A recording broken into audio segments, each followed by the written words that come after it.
Hello दोस्तों, मैं चंदन कुमार अपना मैथ किंग चैनल से आप लोग को स्वागत करते हैं। आज हम कुछ सेट का प्रोग्राम लेकर के आए हैं जो आप लोग देखें। ये क्लास को शुरू करते हैं।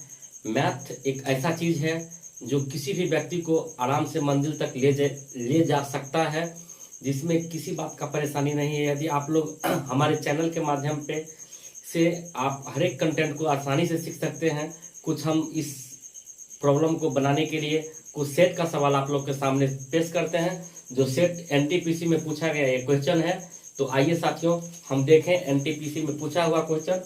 सेट नंबर 7 का ये है पहला क्वेश्चन।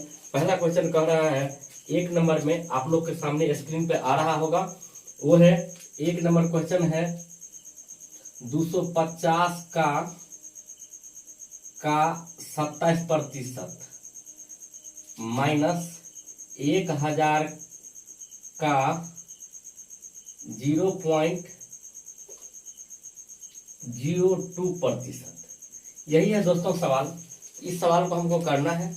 हम लोग करें 250 का मतलब होता है गुना बाई 27/100 माइनस 1000 गुना का मतलब गुना फिर 0.02% का मतलब नीचे में 100। फिर इसको हम यहाँ से काट दें। अब कहेंगे 25 गुना 27/10 माइनस इस 2 जीरो से 2 जीरो काट दें तो कहेंगे 10 गुना कितना 2 बट्टा और फिर 2 पॉइंट का मतलब फिर 2 जीरो नीचे हम क्या एक ठो कट गया। हमको गुना कर लेना है 25 और 27 को। तो 25 75.5 माइनस 0.2। यदि आप इसको हटा देते हैं तो हमारे पास आ जाएगा 67.3 और रहा साथी इस सवाल का आंसर ऑप्शन नंबर ए। टोकरी में रखा एक आम हर मिनट में दुगुना हो जाता है। यदि टोकरी 30 मिनट में पूरी तरह से आम से भर जाती है तो आधी टोकरी भरने में कितना समय लगेगा। हमको ये सवाल बनाने में कोई नया बात नहीं है। हर एक मिनट आम क्या हो जाता है, दुगुना हो जाता है। यानी एक था तो क्या हो जाएगा, एक था दुगुना होने का मतलब एक है तो 2 हो जाएगा, फिर 2 है तो कितना हो जाएगा 4 हो जाएगा, फिर 4 है तो कितना हो जाएगा 8 हो जाएगा। हर एक मिनट यदि दुगुना है यानी अंतिम बार भी क्या होगा, पूरा का पूरा यदि भर जाएगा। और 30 मिनट में पूरी तरह से वो भर जाता है। 30 मिनट में पूरी तरह से क्या हो जाता है, भर जाता है। इसका मतलब क्या, 29 मिनट में आम जो है क्या भरा होगा, आधा भरा होगा। 29 मिनट में आम क्या होगा, आधा भरा होगा। तो ऑप्शन नंबर बी।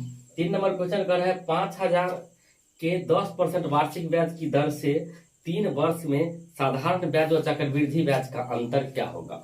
हम एक फार्मूला साथी आप लोग याद रखें, 2 वर्ष के लिए। कितने वर्ष के लिए, 2 वर्ष के लिए। 2 वर्ष के लिए CI और माइनस SI बराबर फार्मूला होता है P इंटू R/100 ये तो हो गया 2 वर्ष के लिए साधारण ब्याज और चक्रवृद्धि ब्याज का अंतर। यदि हम इस फॉर्म में भी इसको लिख सकते हैं, साधारण ब्याज गुना R/200। तो ये हो गया हमारे पास 2 वर्ष के लिए फॉर्मूला है। चक्रवृद्धि ब्याज माइनस साधारण ब्याज बराबर कहिएगा P गुना R/100 का स्क्वायर, या आप दूसरे फॉर्म में कहिए साधारण ब्याज गुना दर/200। ये फॉर्मूला हो गया 2 वर्ष के लिए। लेकिन हमारे पास सवाल कौन है, 3 वर्ष वाला सवाल है। तो 3 वर्ष के लिए 3 वर्ष के लिए जो हमारे होगा CI और माइनस SI बराबर होगा P इंटू R/100 का स्क्वायर गुना 300 और प्लस R बट्टा में कितना 100। तो हम लोग क्या करें, ये दोनों कंडीशन को याद रखते हैं। तो ये हमको हो गया 2 वर्ष के लिए और ये नीचे वाला फॉर्मूला हो गया कितने वर्ष के लिए, 3 वर्ष के लिए। तो रहा साथी हम इस 3 वर्ष का सवाल है जो 5000 रुपया के लिए 10% वार्षिक ब्याज की दर से 3 वर्ष का साधारण ब्याज और चक्रवृद्धि ब्याज का अंतर क्या होगा।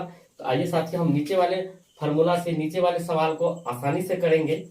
तो वो है CI माइनस SI बराबर फार्मूला होता है P इंटू R/100 के पावर 2 गुना कहें 300 प्लस कितना R/100। हमारे पास डाटा है, मूलधन है कितना, मूलधन है 5,000 रुपया,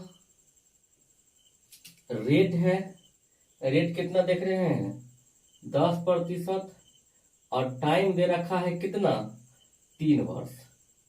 तो हम चक्रवृद्धि ब्याज और साधारण ब्याज का अंतर पूछ रहा है। तो आइए, तो हमको CI अब माइनस SI बराबर क्या हो जाएगा, मूलधन 5,000 गुना 10/100 का स्क्वायर, फिर कहेंगे गुना 300 प्लस 10 बट्टा में कितना 100। आइए साथ ही यहाँ से एगो जीरो से एगो जीरो खत्म कर दें। तो फिर क्या कहेंगे 5,000 गुना 1/10 का स्क्वायर हो गया, तो 10 स्क्वायर तो 100 गुना 310 बाई कितना 100। अब साथी कर दें, दूगो जीरो से दूगो जीरो और एगो जीरो से एगो जीरो काट दिए, यहाँ एगो जीरो से एगो जीरो काट दिए, हमको हो गया कितना 31 गुना कितना 5, 31 गुना 5 15 कितना 155, और 155 ऑप्शन नंबर कितना है, ऑप्शन नंबर।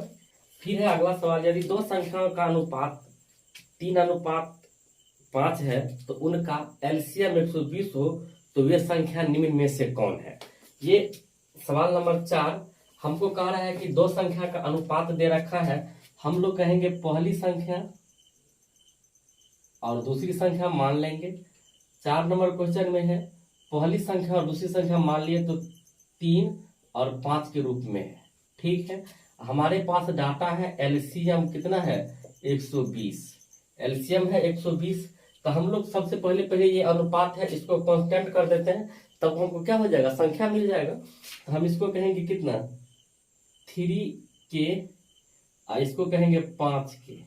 इस दोनों का एलसीएम निकालेंगे। तो एलसीएम निकालने के लिए क्या करेंगे 3K और 5K का एलसीएम निकालेंगे, कितना के मर्तबे लगाएंगे, ये हो जाएगा 3 और ये हो जाएगा 5, ये आ जाएगा 3 गुना 5 गुना K बराबर कितना कहिएगा 120, यानी K बराबर कितना आ जाएगा 5 या 15, 120 बाई कितना 120 बाई 15 काट देंगे 15 8 20 से, K का मान कितना आ गया 8। यदि साथी कोई आदमी पूछे इसका मान क्या होगा तो हम लोग कहेंगे 8 त्रिक 24, और इसका मान पूछे तो क्या कहेंगे 8 पंचे 40 गुना K का मान है कितना 8, यहाँ से गुना करेंगे 8 त्रिक 24, इसमें गुना कर देंगे 8 पंचे 40। तो हमारे पास आंसर आ गया B 24 और 40। आंसर में क्या आ गया 24 और 40, ऑप्शन नंबर बी। स्क्रीन पे है हरीश एवं विमल किसी काम को 20 दिन में पूरा कर सकते हैं।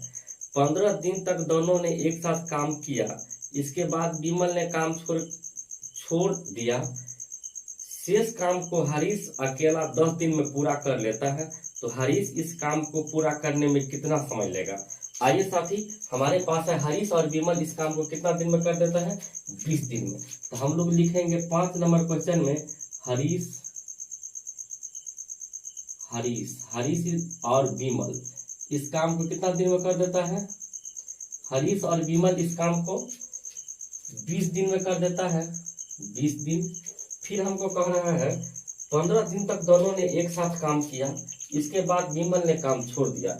अब बताइए, हम लोग मान लेते हैं हरीश और विमल एक काम को 20 दिन में करता है, इसका मतलब हरीश और विमल दोनों मिलकर के इस काम को एक दिन में किया होगा आधा, नहीं 1/20।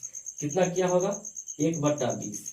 1/20 काम किया है एक दिन में, एक दिन में क्या है 1/20। हमको कह रहा है 15 दिन तक दोनों साथ किया, इसका मतलब साथी इसको 15 से गुणा कर दे, हमको कितना आ जाएगा, काट देते हैं इसको 4, इसको बना दे कितना 3। अब क्या कहिएगा 3/4। अब बताइए 15 दिन में 3/4 काम हो गया है। अब हमारे पास शेष काम कितना बचा हुआ है, तो कहेंगे साथी आप 1 में से घटा दीजिए, यानी कहें तो 1 - 3/4, ये आ जाएगा कितना 1/4, यानी अब क्या हो गया, अब शेष काम बचा है कौन, 1/4 बचा है, और 1/4 जो बचा हुआ है वो क्या करता, कौन करता है, हरीश अकेला कर देता है 10 दिन में। हरीश अकेला 1/4 काम कितना दिन में कर देता है, 1/4 काम कर देता है 10 दिन में। इसका मतलब हरीश पूरा काम करेगा, हरीश पूरा काम करेगा कितना दिन में, 10 चौक 40 दिन। कितना दिन में, 10 चौक 40 दिन में। और हमसे यही बात पूछा गया था, जो हरीश अकेला इस काम को कितना दिन में करेगा, तो 40 दिन में। कितना दिन में, 40 दिन में। तो ऑप्शन नंबर कौन है, ऑप्शन नंबर डी साथी। इसको हम कह सकते हैं जो a प्लस बी और a minus B, a plus B और a माइनस बी। तो हमारे पास आ जाएगा 3√2 का स्क्वायर माइनस 2 का स्क्वायर। ये बड़ी कॉस्ट बंद कर दीजिए। का मतलब क्या होता है, गुना 13 और प्लस 15। आइए तो हम कहेंगे 9 और गुना 2 माइनस 4,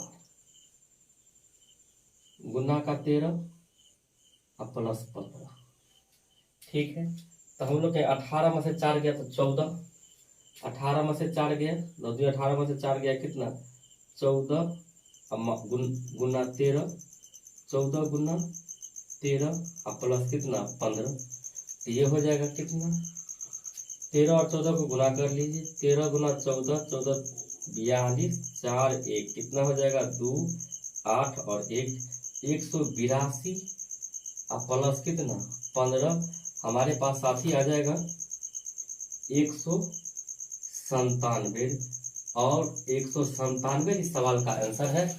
ऑप्शन नंबर कितना, option number A, option number A. अगला सवाल है, दो संख्याओं का योग 25 है और उनका अंतर 15 है, तो दोनों संख्या का अनुपात क्या होगा। क्वेश्चन नंबर 7 है, दो संख्याओं का योग 25 है। 7 नंबर क्वेश्चन में देखें, यानी ए दो संख्या मानते हैं ए और बी, तो इसका योग कितना है 25, और अंतर है ए माइनस बी बराबर कितना 15। हमसे पूछ रहे हैं क्या, इस दोनों संख्या का अनुपात क्या होगा। आइए हम नीचे वाले के ऊपर में क्या कर देते हैं, जोड़ देते हैं। आप कहिएगा ए प्लस बी प्लस ए माइनस बी, ऊपर वाले में से नीचे वाले को घटा देते हैं कंपोनेंडो एंड डिविडेंडो से। तो हम लोग कर दिए ए प्लस बी माइनस ए प्लस का बी बराबर कितना हो जाएगा 25 प्लस 15 बाय 25 माइनस का 15। ये हो जाएगा, बी से बी क्या हो जाएगा खत्म, हम लोग कह देंगे ऊपर में 2a और नीचे में कह देंगे a से a खत्म हो गया, नीचे में कहिएगा 2b, तो क्या हो जाएगा ऊपर में हो जाएगा 40 और नीचे में हो जाएगा कितना 10। काट देते हैं, ये भी खत्म। a अनुपात b बराबर साथ आपसे पूछेगा तो क्या कहेंगे 1:4:1, और ऑप्शन नंबर कितना, option number A, option number A. दो संख्याओं का योग 16 है और इनका गुणनफल 63 है, इन दोनों संख्या के व्युत्क्रम का योग क्या होगा। दो संख्याओं का योग कितना है 16, दो संख्याओं का योग 16 है। 8 नंबर क्वेश्चन देखें, a प्लस बी बराबर कितना कहिएगा 16, a प्लस बी बराबर कितना कहिए 16, और उनका गुणनफल कितना है 63, यानी पहली संख्या गुने दूसरी संख्या बराबर है कितना 63। हमको कह रहा है इसका व्युत्क्रम का योग क्या होगा। व्युत्क्रम का योग होने का मतलब 1/a प्लस 1/b। हमको कहा पहले व्युत्क्रम उसके बाद योग, तो हम लोग क्या करें पहले संख्या को उल्टा ले उसके बाद कर दे जोड़ दे। तो अब जोड़िएगा, लघुत्तम क्या हो जाएगा ab, फिर b से गुना करेंगे तो b प्लस इतना a, तो हमको कितना हो जाएगा a प्लस b बट्टा ab। a प्लस b का मान कितना हो गया 16 और बट्टा में ab का मान कितना 63। आइए साथी इसको हम 16/63, और ऑप्शन नंबर कितना, ऑप्शन नंबर बी। यदि किसी वृत्त का क्षेत्रफल 154 है तो इस वृत्त का परिधि क्या होगा। यदि किसी वृत्त का क्षेत्रफल 154 सेमी स्क्वायर है तो इस वृत्त का परिधि क्या होगा। क्वेश्चन नंबर 9 है, तो क्वेश्चन नंबर 9 में कहेंगे एक वृत्त का क्षेत्रफल है, वृत्त का एरिया, ये वृत्त हो गया और इसका एरिया है, इसका त्रिज्या r, तो एरिया बराबर कहते हैं पाई r स्क्वायर बराबर कितना 154, यानी ये 22/7 r स्क्वायर बराबर कितना कहेगा 154। तो हम लोग 11 से काटे, 11 दूनी 22 और 11 ही का 11, 11 चौक 44, ठीक है, इसको काट दें तो इसको कितना कहेंगे 7, यानी आर बराबर हमारे पास कितना आ जाएगा 7 सेमी। आर बराबर यहाँ सेमी स्क्वायर था तो ये हो जाएगा सेमी। और परिधि पूछ रहा है, क्या पूछ रहा है परिधि, तो परिधि बराबर साथ ही होता है 2πr। आइए 2 गुना 22/7 गुना 7 काट देंगे, कितना कहेगा 144 सेमी। कितना कहेंगे 144 सेमी। और ऑप्शन नंबर बी, क्या कहेंगे 144 सेमी, ऑप्शन नंबर बी। एक विद्यालय में किसी परीक्षा में 60% छात्र सफल होते हैं, यदि असफल होने वाले छात्रों की संख्या 240 है तो सफल होने वाले छात्रों की संख्या क्या है। तो हम लोग को दो तरह का डाटा है, पास और फेल। तो हम लोग पास 10 नंबर क्वेश्चन में देख रहे हैं, कहिएगा यदि हमको कोई पूछेगा पास तो क्या कहेंगे 60% पास है। तो फेल कितना परसेंट हो गया, फेल हो गया 40%। और हमारे पास फेल का डाटा है, हमारे पास कितना का डाटा है, फेल का डाटा है। फेल हमारे पास कितना हुआ है 240। तो हम लोग क्या कर दें 40% कहते हैं किसको 240 को।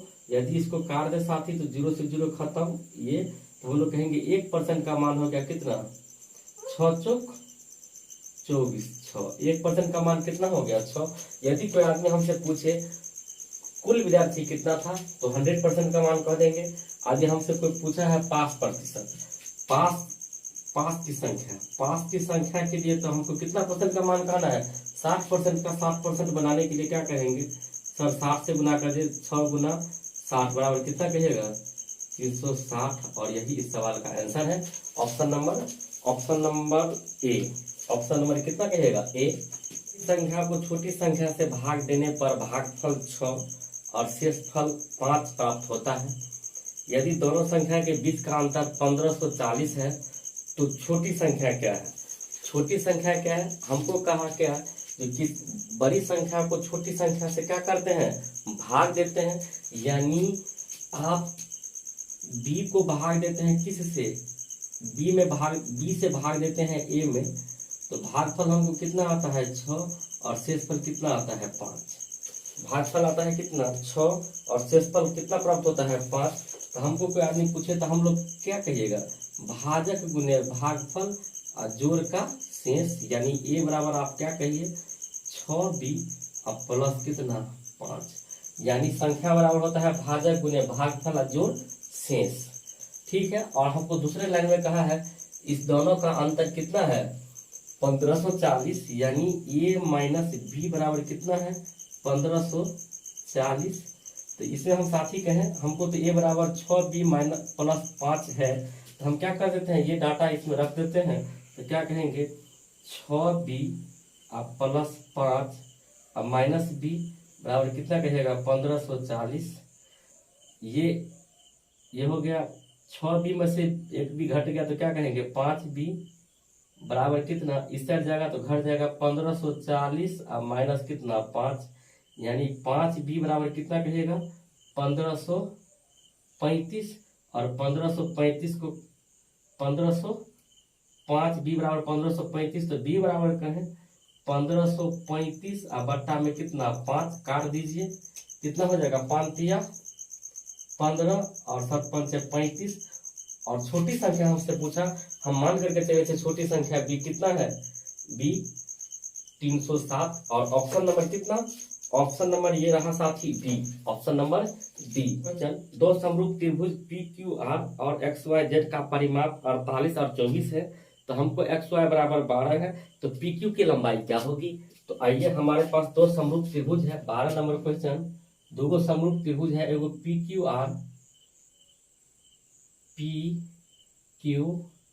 आर और एक ठो त्रिभुज है एक्स वाई जेड, एक्स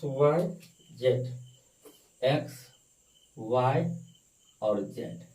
इसका परिमाप दे रखा है, इसका परिमाप दे रखा है कितना, इसका परिमाप दे रखा है 48, इसका परिमाप दे रखा है कितना 48, और इसका परिमाप दे रखा है कितना, इसका परिमाप दे रखा है 24। इसका परिमाप है 48, इसका परिमाप है 24। और एक्स वाई भुजा कितना है, एक्स वाई भुजा है 12, एक्स वाई भुजा क्या है 12। तो हम लोग क्या करें, इसके परिमाप यहाँ लाने के लिए कितना से गुना कर दिया है 2 से गुना कर दिया है, तो हम लोग क्या कर दिए, इसमें 2 से भाग लगा दें। यदि हम 2 से, यानी यहाँ परिमाप यदि हम 24 कह दें, तो 2 से क्या किया है, गुना कर दिया। तो हम लोग को पी क्यू भुजा कुछ रहा था, तो पी क्यू भुजा के लिए आप कितना कहिएगा, इसकी लंबाई कितना होगा, 24 सेमी। ये यदि 12 सेमी है, इसकी भुजा की लंबाई कितना हो जाएगी, 24 सेमी। और ऑप्शन नंबर ए, क्या कहेंगे, ऑप्शन नंबर ए।